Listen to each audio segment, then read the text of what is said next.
I recently shared a video of a Black woman who apologized for siding with media misrepresentation of Black men.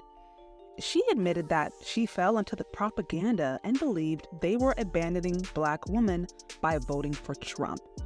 After the results came in, though, and we saw that Black men, like usual, remained loyal to the Democratic Party, voting above all other races of men for Kamala Harris, she issued an apology and looked forward to the time Black men and Black women could put the bickering behind them and start afresh. And honestly, she isn't the only one to do this. I've seen other women go out of their way to give their flowers to Black men and acknowledge how they held Black women down by backing their political agenda. First of all, I owe Black men an apology because I've been really hard on y'all. I really have. And I, first of all, would like to say thanks for showing out. Appreciate you. But in spite of all of the positive things Black women are coming out to say, the ways some of them mention feeling loved, supported, healed, and even seen, are Black men accepting the apologies? For the ones who did not show out, man, F you. Well, not quite. After hearing some of your guys' feedback, a simple video isn't enough to persuade you. Quite frankly, there has been some deeper concerns men have felt about their women for quite some time. And while many of you voted Democrat, that doesn't mean you still don't have issues and concerns with Black women in your community. This clip from BGS sums up perfectly how many of you guys are feeling about these apologies. And if I could sum it up in one way, I'd say empty and insincere. But let's hear what he has to say, and I'm going to also share some of your guys' comments from my video while we listen. White women and Black women, especially in this election, made their habit of going in on Black men.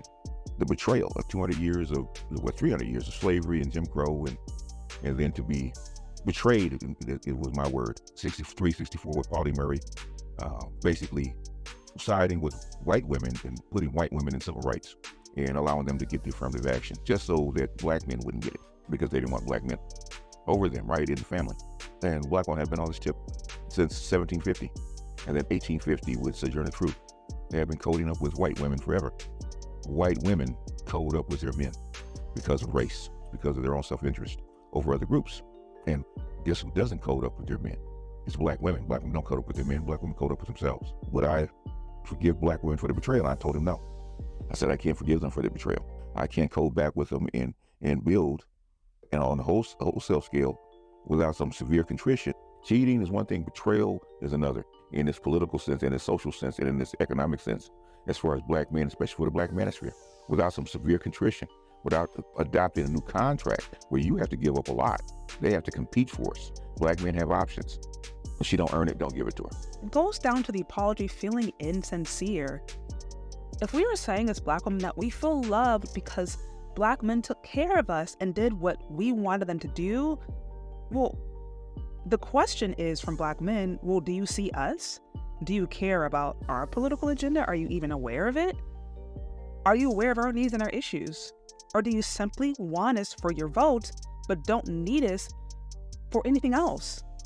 I mean, after all, it has been women, including Black women, who have said, we don't need men for quite some time.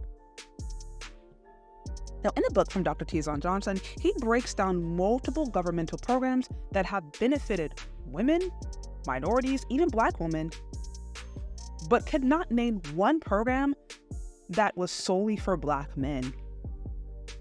And in reality, Black men are usually the last to benefit from really any policy that this nation passes.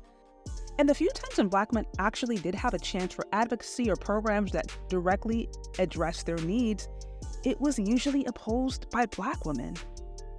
And so giving men a pat on the back for supporting women's rights while being unwilling to acknowledge or even understand Black men's needs or their own political agenda, even when their needs are unmet institutionally, yeah, it has many Black women feeling undesired, unneeded, and it makes them feel like these apologies are just fake. I honestly think Black men are right to be suspicious of women who are so easily swayed by media misrepresentation of Black men. Because what that is basically showing is that these ladies do not actually have a real loving relationships with Black men in their own life. It shows what they already believed about Black men. If a simple report or a simple blog or video could persuade someone so easily to break away from their men, it's because they already had those seeds of belief in them to begin with. It is going to take more than a few apology videos to see the relationship dynamics between Black men and Black women improve. Let's just be honest. And Black women have to also be willing to understand and acknowledge the reason Black men might also be angry or upset or just apathetic. Being willing to listen and hear and understand is certainly the least we could do. Even if we don't fully get it, even if we don't fully understand, at least just listening to someone and seeking to understand a person you truly care about, right? Isn't that what you do?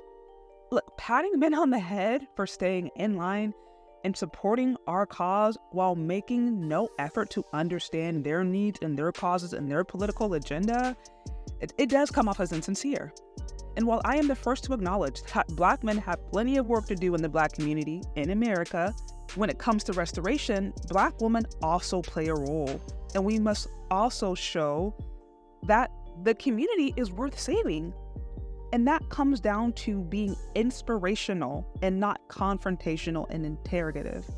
Because quite frankly, a lot of Black men are even questioning whether or not the community is even worth saving, is even worth working for.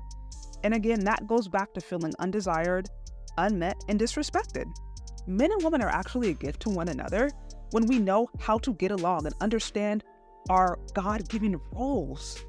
I mean, women were literally created to come alongside and help partner with her husband to nurture the plans, the visions, the insights, the dreams that God has given to the man for the entire family.